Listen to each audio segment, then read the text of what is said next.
Hello दोस्तों, स्वागत है आप सभी का हमारे यूट्यूब चैनल पे। हम सभी ने पिछले वीडियो में क्या देखा था? हम सभी ने पिछले वीडियो में डाल्टन्स लॉ के बारे में जान लिए थे कि डाल्टन्स लॉ होता क्या है। ठीक है। उसके बाद ग्राहम्स लॉ ऑफ डिफ्यूजन के बारे में देखा था कि ग्राहम्स लॉ में होता क्या है। उसमें इफ्यूजन के बारे में जाना था। उसके बाद graph of Graham's law of diffusion के को देखे थे कि आखिर कैसे ग्राफ बनता है और उसका ऑर्डर क्या होता है, अलग अलग ऑर्डर देखे थे। ठीक है। तो अब देखते हैं इस वीडियो में डिफरेंट मॉलिक्यूलर स्पीड, मॉलिक्यूल का अलग अलग मॉलिक्यूल का स्पीड क्या होता है, कितने तरीके से निकाला जा सकता है, उसके टाइप्स को देखेंगे। ठीक है। उसके बाद उसके कुछ मेन बेसिक पॉइंट्स को देखेंगे। ठीक है। तो चलिए अब देखते हैं डिफरेंट मॉलिक्यूलर स्पीड को, कि आखिर डिफरेंट मॉलिक्यूलर स्पीड आखिर है क्या। सबसे पहले डिफरेंट मॉलिक्यूलर स्पीड यानी मॉलिक्यूलर स्पीड, मॉलिक्यूलर स्पीड होता क्या है? Speed of gas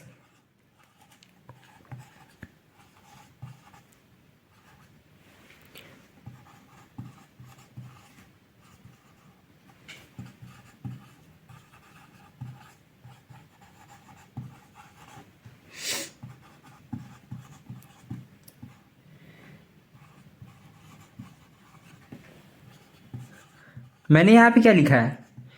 speed of gas molecule are called molecular speed. यानी कि गैस मॉलिक्यूल यानी मॉलिक्यूल, मान लीजिए ये एक कंटेनर है। ठीक है।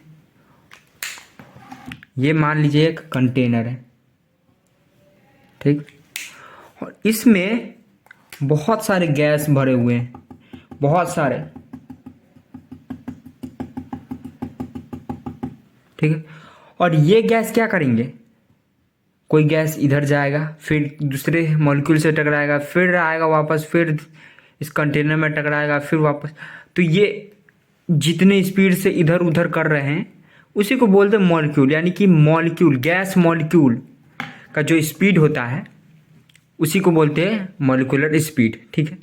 तो मॉलिक्यूलर स्पीड आखिर कितने तरीके से निकाला जा सकता है, पहले वो देख लेते हैं। ठीक है। तो टाइप्स ऑफ मॉलिक्यूलर स्पीड को देख लेते हैं सबसे पहले। चलिए देखते हैं टाइप्स ऑफ मॉलिक्यूलर स्पीड को। तो चलिए अब देखते हैं different types of molecular speed. ठीक है। तो मॉलिक्यूलर स्पीड कितने प्रकार के होते हैं? 3 टाइप्स के होते हैं। ठीक है। There are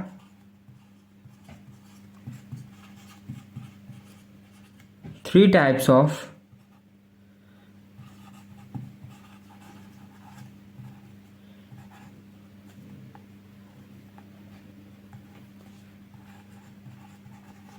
different molecular speed.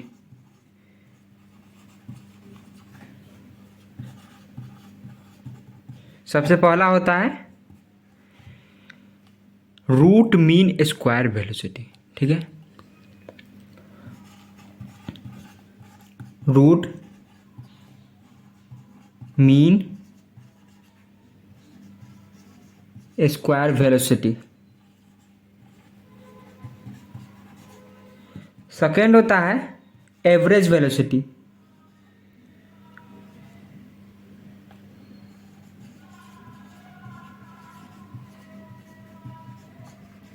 ठीक। और थर्ड होता है most probable velocity.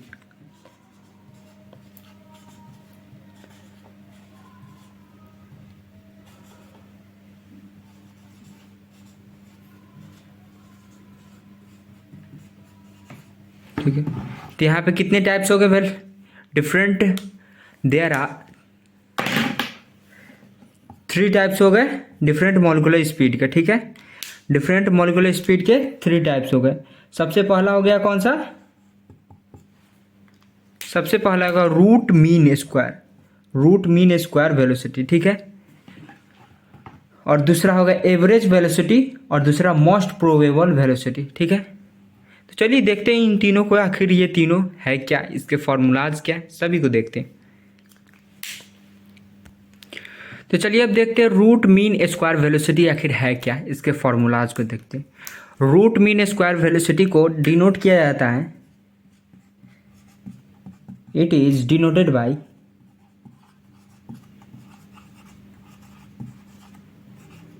VRMS। Okay, इस तरीके से रूट मीन, यानी कि यहाँ पे R हो गया रूट, M हो गया मीन, और ये स्क्वायर, ठीक है, रूट मीन स्क्वायर वेलोसिटी, ठीक है।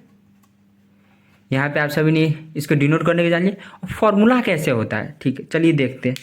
सबसे पहले मान लेते हैं हम सभी कोई एक सैंपल है, if a sample have N1 molecule है,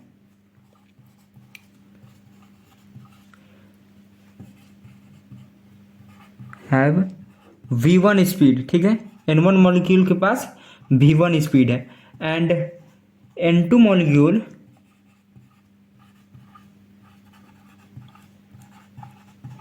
हैव V2 स्पीड, ठीक है, एंड सो ऑन, और इसी तरह आगे भी है, ठीक है।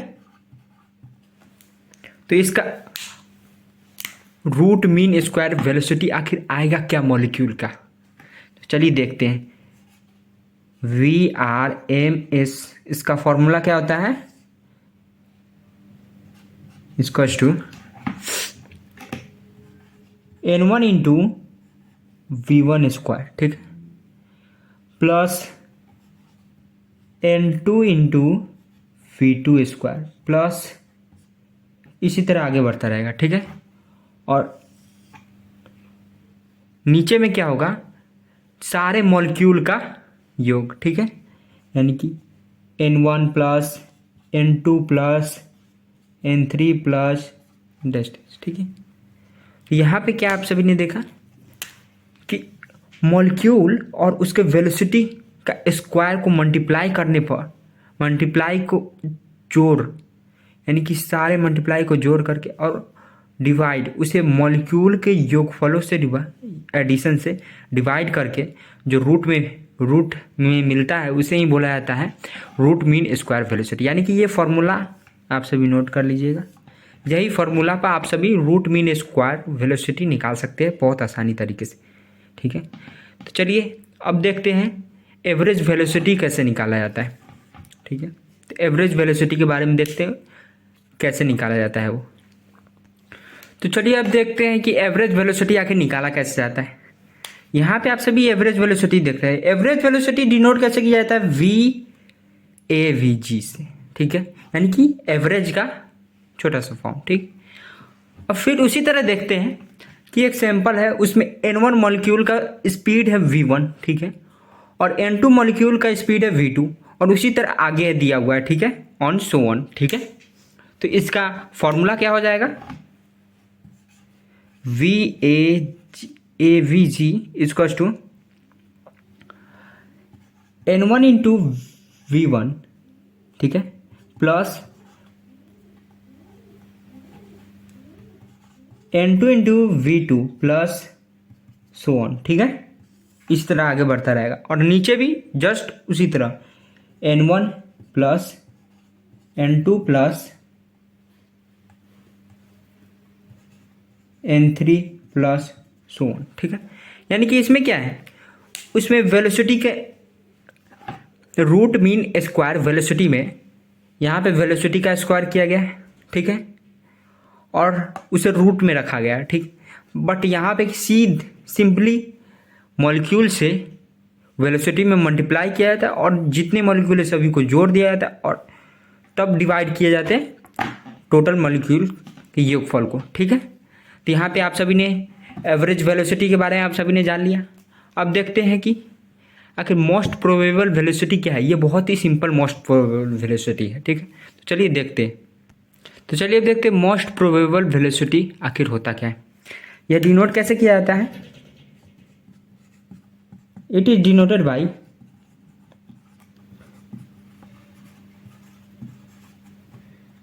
यह कैसे डिनोट किया जाता है, VMP से, ठीक है, इस तरीके से डिनोट किया जाता है इसे, ठीक है। अब इसका फॉर्मूला क्या होता है? इसका कोई फॉर्मूला नहीं होता है, ठीक है। यह एक सिंपली मान लीजिए कोई एक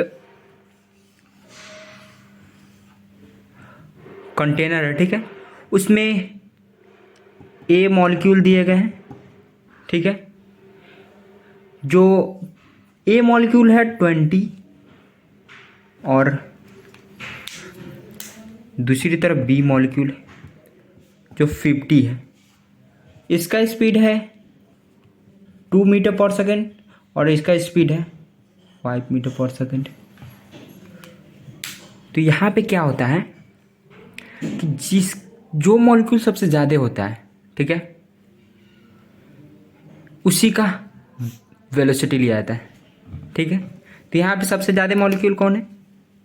मॉलिक्यूल 50 मॉलिक्यूल वाले सबसे ज़्यादा मॉलिक्यूल है, तो इसका वेलोसिटी मोस्ट प्रोबेबल वेलोसिटी हो जाएगा 5 मीटर पर सेकेंड, ठीक है। यहाँ पे कैसे लिखा जाएगा वो देख लेते हैं।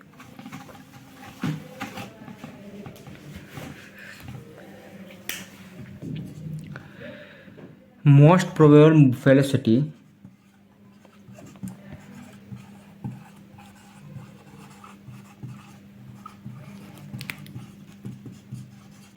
is a processed by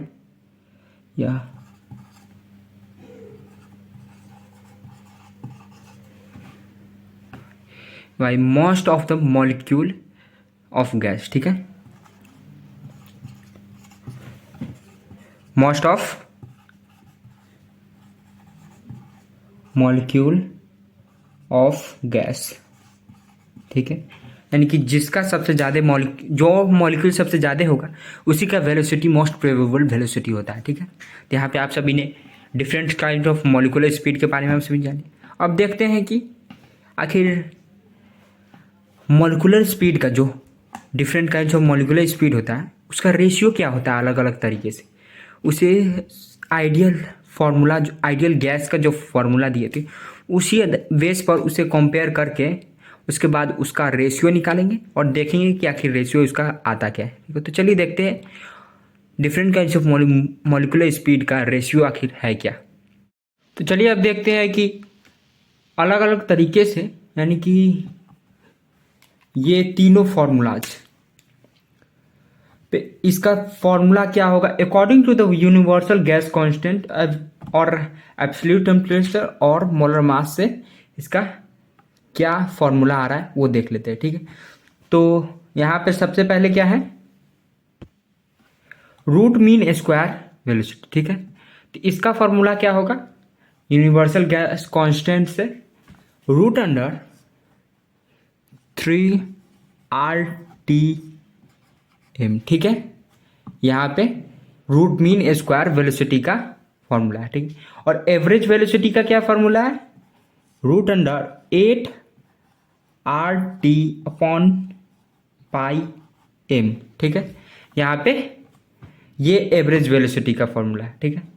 और मॉलिक्यूलर मोस्ट प्रोबेबल वेलोसिटी का फॉर्मूला क्या होगा, रूट अंडर 2RT/m, ठीक है।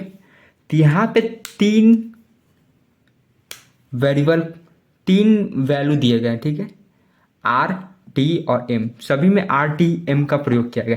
तो R क्या होता है आप सभी को पता है, यूनिवर्सल गैस कांस्टेंट, यूनिवर्सल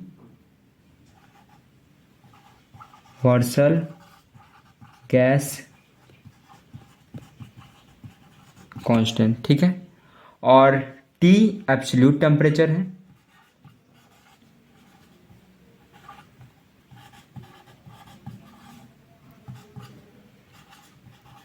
ठीक है। और यहाँ पे M का प्रयोग किया है, M क्या है, मोलर मास है,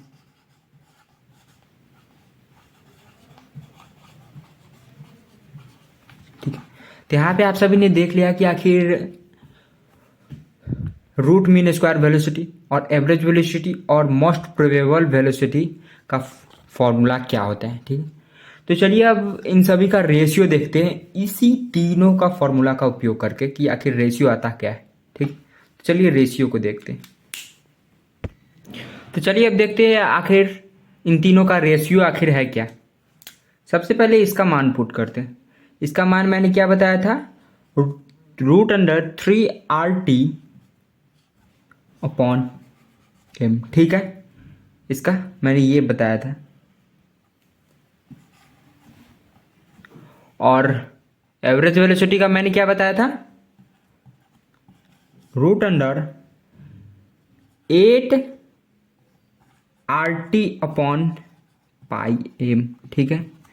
और मोस्ट प्रोबेबल वेलोसिटी का मैंने क्या बताया था, 2RT अपॉन m। तो ये हो गया 3 फॉर्म, ठीक है। तो इसको अब रेशियो निकालते हैं, आखिर है क्या। यहाँ पे इससे m से m कट जाएगा तीनों, ठीक है।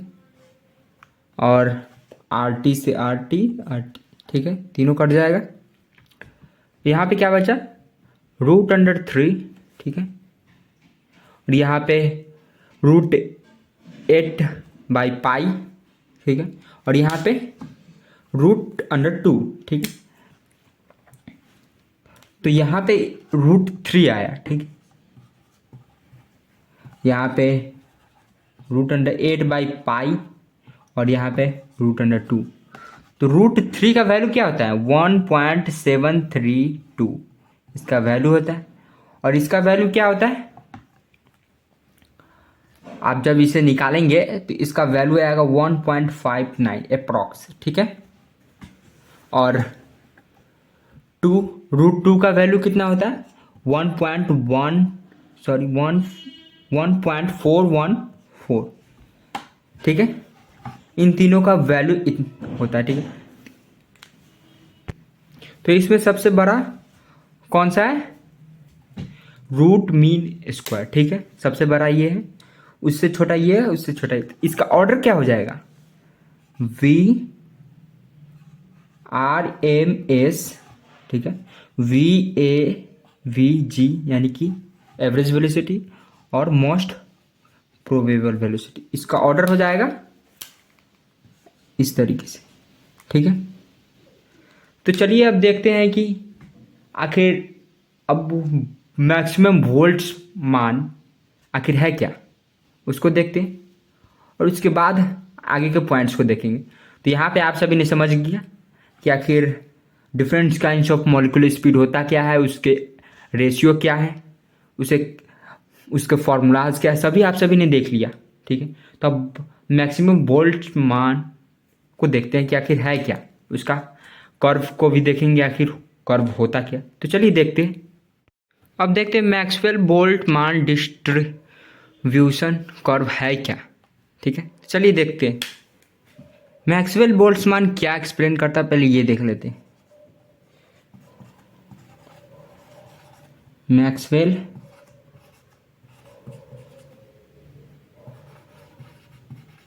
Boltzmann explain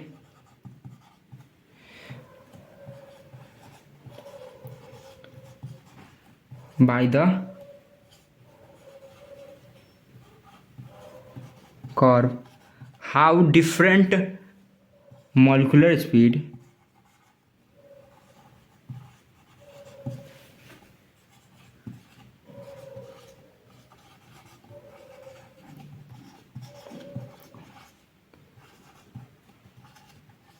speeds are disturbed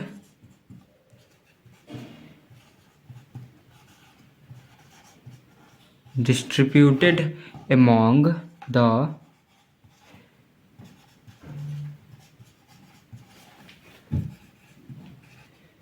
molecular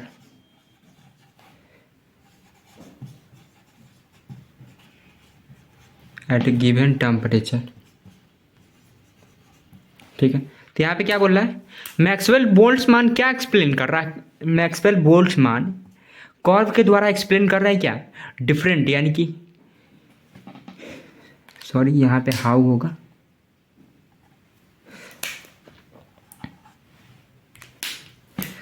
curve के द्वारा क्या एक्सप्लेन कर रहे हैं कि different molecular speed are disturbed among the molecular speed, यानी मॉलिक्यूलर स्पीड में कैसे अलग अलग मॉलिक्यूल कैसे वो कर्व बनता है और कैसे वो डिस्टर्ब हो जाता है, उसका स्पीड कैसे ग्राफ बनता है। और मतलब ये मान लीजिए कोई एक मॉलिक्यूल है, किसी का मॉलिक्यूल अधिक होता है, किसी का मॉलिक्यूल कम होता है, तो वो किस तरीके से रिप्रेजेंट किया जाता है और वह कैसे होता है, सारा पूरा एक्सप्लेन किया गया है मैक्सवेल बोल्ट्जमान डिस्ट्रीब्यूशन कर्व के द्वारा। ठीक है, तो चलिए देखते हैं आखिर वो कर्व बनता कैसे और उसका जो रूल है वो है क्या।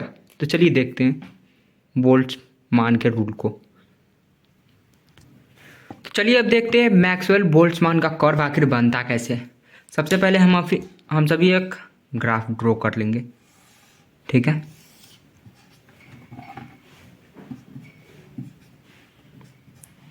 ये ओरिजिन हो गया। ठीक है, ओरिजिन। अब इसका कर्व बनता कैसे ये देख लेते हैं। उससे पहले ये जान लेते हैं कि आखिर ये होता है फ्रिक्शन ऑफ मॉलिक्यूल, यानी कि फ्रिक्शन ऑफ मॉलिक्यूल को शॉर्ट में कैसे लिखा जाता है, डेल्टा एन अपॉन एन। ठीक है, ये फ्रिक्शन ऑफ मॉलिक्यूल होता है। ठीक है, और ये क्या होता है, स्पीड होता है, मॉलिक्यूलर स्पीड होता है।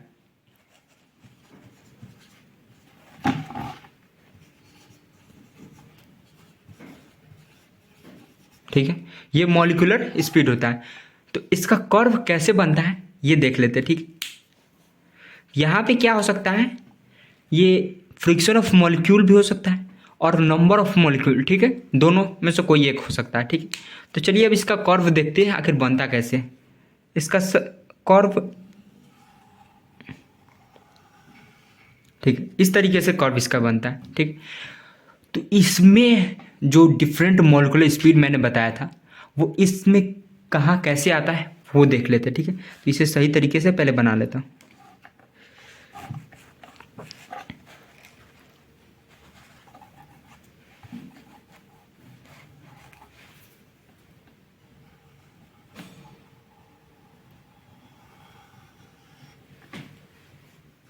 ये हो गया। अब यहाँ पे चलिए देखते हैं अब डिफरेंट मॉलिक्यूलर स्पीड आखिर होता क्या है। सबसे पहले 3 लाइन ड्रॉ। सबसे पहले मैक्सिमम हाइट को, जो मैक्सिमम हाइट है इस कर्व का, उसे इस मॉलिक्यूलर स्पीड से मिलाएंगे। ठीक, उसके बाद कुछ यहाँ पे,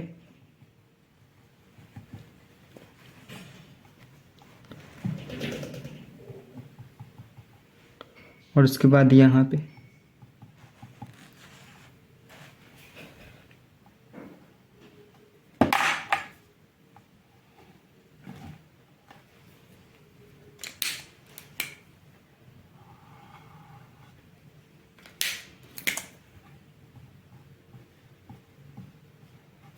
ठीक है, तो यहाँ पे मैंने 3 लाइन ड्रॉ कर दिया है। ठीक है, तो ये 3 लाइन है क्या, इस 3 लाइन में कौन सा मॉलिक्यूलर स्पीड, कौन सा लाइन किसको मॉलिक्यूलर स्पीड को रिप्रेजेंट कर रहा है ये देख लेते हैं।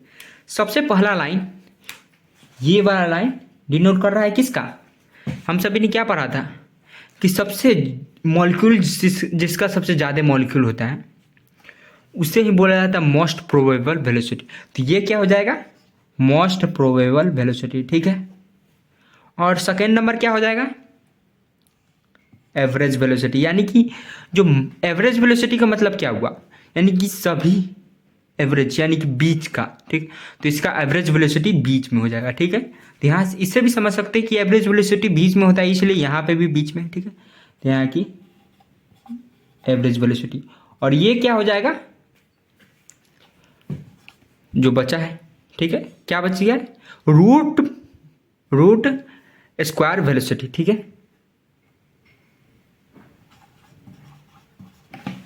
ठीक है,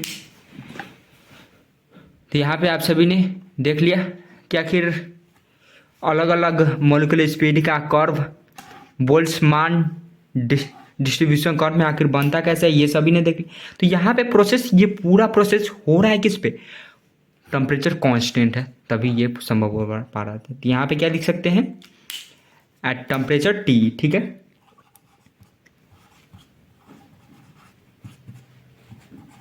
ठीक है, यहाँ टेम्परेचर T है, तभी ये कर्व इन तीनों को डिनोट कर रहा है, ठीक है। तो यहाँ पे आप सभी ने कर्व को देख लिया, तो चलिए अब कर्व के रूल को देखते हैं कि कर्व का रूल क्या बोलता है, ठीक है। उसके बाद कुछ आगे के पॉइंट को भी देखेंगे। तो उससे पहले हम सभी रूल को देख लेते हैं कि आखिर इस कर्व का रूल यानी कि ये कर्व क्या बताना चाह रहा है, ये पहले देख लेते हैं। तो चलिए सबसे पहले देखते हैं इसका फर्स्ट रूल क्या बोलता है, ठीक है। फर्स्ट रूल में क्या बोल रहा है, द फ्रिक्शन ऑफ मॉलिक्यूल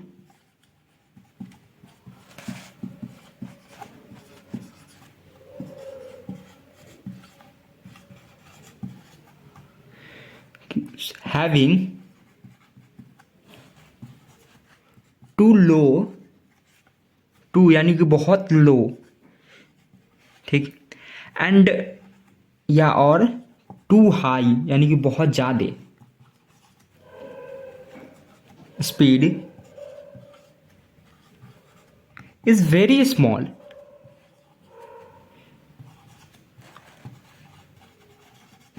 यहाँ पे क्या बोल रहा है कि मॉलिक्यूल का जो फ्रिक्शन है, ठीक है, फ्रिक्शन ऑफ मॉलिक्यूल, मैंने कर्व में क्या बताया था, कर्व के माध्यम से कहते हैं ये फ्रिक्शन ऑफ मॉलिक्यूल हो गया ये, और ये हो गया स्पीड, ठीक है। तो मैंने कर्व के माध्यम से क्या बताया था कि कोई भी स्पीड, यानी कि मैंने कुछ इस तरीके से डायग्राम बनाया था जो स्क्रीन पे आप सभी को शो कर रहा है, ठीक है। तो स्क्रीन पे मैंने शो कर रहा है, तो स्क्रीन पे मैंने क्या लिखा है, कुछ गोला आप सभी को एक जगह पर दिखाया है, और दूसरी तरफ भी आप देख सकते हैं इधर साइड में कि इधर भी एक गोला है, ठीक, सर्कल मैंने बनाया, ठीक। तो वहाँ पे उस सर्कल के पॉइंट के आसपास मॉलिक्यूलर स्पीड बहुत ही कम है, ठीक है, दोनों तरफ, ठीक है, और एक तरफ बहुत ही ज़्यादा मॉलिक्यूलर स्पीड है, ठीक है। इधर यानी ओरिजिन की तरफ मॉलिक्यूलर स्पीड बहुत ही कम है, ठीक है, और जो ओरिजिन से हटकर जो इधर मैंने बनाया है वहाँ पे मॉलिक्यूलर स्पीड बहुत ही ज़्यादा है, लेकिन आप सभी वहाँ पे देख रहे होंगे कि वहाँ पे फ्रिक्शन ऑफ मॉलिक्यूल दोनों तरफ बहुत ही स्मॉल है, छोटा है, ठीक है, और बीच में मॉलिक्यूलर यानी मोस्ट प्रोबेबल वेलोसिटी ज़्यादा है, यानी कि मॉलिक्यूलर फ्रिक्शन ऑफ मॉलिक्यूल ज़्यादा है, ठीक है। तो यहाँ पे आप सभी ने फर्स्ट पॉइंट को समझ लिया कि आखिर फर्स्ट पॉइंट होता क्या है। चलिए सेकंड पॉइंट की तरफ देखते हैं आखिर है क्या सेकंड पॉइंट। तो चलिए अब देखते हैं सेकंड पॉइंट आखिर है क्या।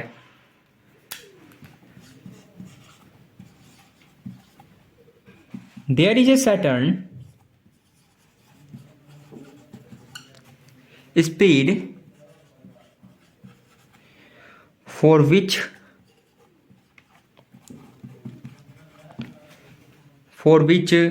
the friction of molecule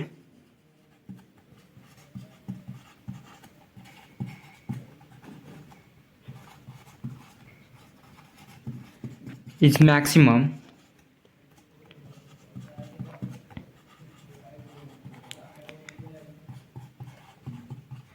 this speed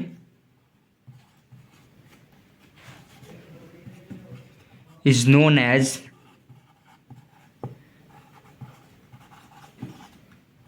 most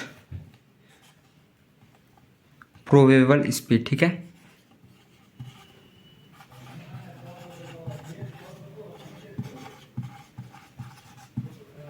तो मैंने यहाँ पे क्या लिखा है कि जो सैटर्न स्पीड है यानी कि फ्रिक्शन ऑफ मॉलिक्यूल जहाँ पे सबसे ज़्यादा, ठीक है, वहाँ पे उस स्पीड को क्या बोलते हैं, मैंने बताया भी था उस फिगर में, क्या मैंने क्या बताया था कि जहाँ पे सबसे ज़्यादा मैक्सिमम हाइट है मॉलिक्यूल का, यानी कि सबसे ज़्यादा फ्रिक्शन ऑफ मॉलिक्यूल सबसे ज़्यादा है, उसे ही बोलते हैं, उसी पॉइंट को वेलोसिटी मोस्ट प्रोबेबल वेलोसिटी कहते हैं। उसी तरह यहाँ पे भी है, वही पॉइंट ये बोला गया है, ठीक है। तो यहाँ पे आप सभी समझ लिए कि आखिर सेकेंड पॉइंट है बोल्ट्जमान का है क्या, सेकेंड पॉइंट कर्व के बारे में। अब थर्ड पॉइंट को देखते हैं, थर्ड पॉइंट भी इसी से रिलेटेड है, तो उसको भी देख लेते हैं क्या कि थर्ड पॉइंट है क्या। तो यहाँ पे थर्ड पॉइंट क्या बोल रहा है, तो most probable speed of gas, यानी कि मोस्ट प्रोबेबल स्पीड गैस का is processed by maximum number of molecule, ठीक है। तो मैंने ये बताया भी है कि मॉलिक्यूल का जो मैक्सिमम नंबर होता है वहाँ पे जो कर्व उसके स्ट्रेट लाइन में बनता है उसी को मोस्ट प्रोबेबल स्पीड कहते हैं, ठीक है। तो यहाँ पे क्या बोल रहा है, maximum number of molecule of the gas at given temperature and it correspond to the peak of the curve, ठीक है। तो यहाँ पे क्या बोल रहा है, गिवन टेम्परेचर पर और कर्व के पीक यानी कि सबसे ऊपर, ठीक है, कर्व के सबसे मैक्सिमम हाइट पर जो मैक्सिमम हाइट पर जो बनता है नंबर ऑफ मॉलिक्यूल होता है उसी को बोला जाता है मोस्ट प्रोबेबल स्पीड। सेकेंड कोई थोड़ा ये इसे जो सेकेंड लॉ बताए थे यानी कि सेकेंड जो रूल है उसी को ये थोड़ा अच्छी तरीके से इसे समझाने की कोशिश किया है, ठीक है। तो आप सभी ने यहाँ पे समझ गए कि आखिर मोस्ट प्रोबेबल स्पीड होता क्या है, इन सभी के बारे में, कर्व के बारे में, इन सभी के बारे में आप सभी ने समझ गए होंगे कि आखिर होता क्या। और बोल्ट्जमान के बारे में रूल को भी जान गए होंगे अच्छी तरीके से, उसके ग्राफ को भी अच्छी तरीके से समझ गए होंगे। और कोई भी डाउट होगा तो कमेंट बॉक्स में जरूर कमेंट कीजिएगा ताकि उसको सॉल्व किया जाए, ठीक है। तो यहाँ पे आप सभी ने सभी को पूरे अच्छे तरीके से समझ लिया। आज के लिए इतना ही, मिलते हैं अगले वीडियो में कुछ नए टॉपिक के साथ और इसी चैप्टर के आगे के टॉपिक को मिलेंगे और उसके बाद देखेंगे कि आखिर आगे का टॉपिक है क्या, उसके बारे में कुछ और रूल को, कुछ और जानकारी, और इसके सारे वीडियोस को जो क्वेश्चंस हैं आप सभी को कम्युनिटी टाइप पर अपलोड कर दिया जाएगा। तो मिलते हैं अगले वीडियो में, अभी के लिए इतना ही। Thank you for watching.